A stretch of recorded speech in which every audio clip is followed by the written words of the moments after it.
8 वाजले तरीही पालघरमध्ये मतदान केंद्राबाहेर मतदारांच्या रांगा पाहायला मिळत आहेत। पालघर जिल्ह्यात अनेक मतदान केंद्रांवर अजूनही मतदारांची गर्दी पाहायला मिळत आहे।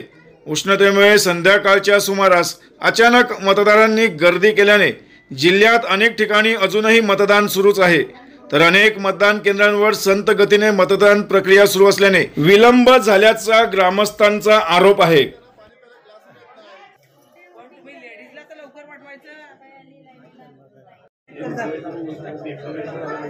8 वाजता 9 वाजता टायमिंग